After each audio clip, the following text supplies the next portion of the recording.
Sacred Heart College media സ്റ്റുഡൻസിനും കൊച്ചി നഗരത്തിനും ഒരു അഭിമാന നിമിഷമായി vision 2031. Public Relations Council of ഇന്ത്യയുടെ യുവവിംഗായ യങ് കമ്മ്യൂണിക്കേറ്റേഴ്സ് ക്ലബ്ബ് സംഘടിപ്പിച്ച പരിപാടിയിൽ Kochi corporation mayor advocate M Anilkumar വിദ്യാർത്ഥികളുമായി ആശയവിനിമയം നടത്തി. പുതിയ കൊച്ചി കോർപ്പറേഷൻ മുഖ്യ ഓഫീസിൽ നടന്ന പരിപാടിയിൽ കഴിഞ്ഞ 5 വർഷത്തിനിടെ നഗരവികസന മേഖലയിൽ നടപ്പാക്കിയ പദ്ധതികളെയും 2031 കൊച്ചി എങ്ങനെയാകണമെന്നും ആഗ്രഹിക്കുന്നുവെന്നും മേയർ വിശദീകരിച്ചു. ക്ലീനായ ജലാശയങ്ങൾ, അതിന് സൈഡ് വാക്കുകൾ, കംപ്ലീറ്റ്ലി സിവേജ് സിസ്റ്റം, വെൽ നിറ്റായിട്ടുള്ള സിവേജ് സിസ്റ്റം, വളരെ പ്രോഗ്രസീവായിട്ടുള്ള മനുഷ്യർ, എല്ലാവരെയും സ്വാഗതം ചെയ്തൊരു നാട്, സ്വാതന്ത്ര്യം ഉള്ള ഒരു നാടാണ് ഞാൻ പ്രതീക്ഷിക്കുന്നത് കൊച്ചി. അങ്ങനെ വന്നാൽ കൊച്ചി വളരെ സുന്ദരമാണ്. വിഷൻ 2031 ക്യാമ്പയിൻ്റെ ഭാഗമായി യുവജനങ്ങളുടെ ചിന്തകളും നിർദ്ദേശങ്ങളും ഭരണ സംവിധാനവുമായി ബന്ധിപ്പിക്കുകയാണ് ലക്ഷ്യം.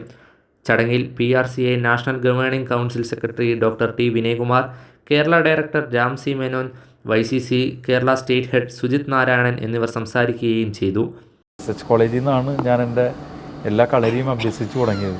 നിങ്ങൾ എന്നെക്കൊണ്ട് കുറേ കാര്യങ്ങൾ സംസാരിപ്പിച്ചു. ഞാൻ പഴയ തേവര കോളേജിൽ വന്ന് ഇരുന്ന പോലെ, ഞാനൊരു ക്ലാസ് മുറിയിൽ ഇരുന്ന പോലെ ഇത്ര നേരം ഇരുന്നത്. നിങ്ങളുടെ അടുത്ത് ഇരിക്കണോണ്ട് ഞാൻ വളരെ ഫ്രീ ആയി കുട്ടികളോട് സംസാരിച്ചുകൊണ്ടാണ് ഇങ്ങനെ സംഭവിച്ചത്. അതിൽ ഞാൻ 1-2 സാധാരണ ചെയ്യാറുള്ള, ഇതുവരെ ഞാൻ 5 കൊല്ലത്തിൽ തുടർന്ന എന്താ പറയുക, ഒരു ഡെക്കോറം ഞാൻ ഇടയ്ക്ക് വിട്ടു. നമ്മുടെ തേവര കോളേജിൻ്റെ ചർച്ചയല്ലേ, കുട്ടികളോടൊപ്പം അല്ലേ. ഭാവി കേരളത്തിൻ്റെ വികസന യാത്രയിൽ യുവാക്കളുടെ ശബ്ദം ശക്തമാകുന്ന നിമിഷങ്ങളാണ് ഇതിലൂടെ തെളിഞ്ഞത്. SH vision news, Kochi.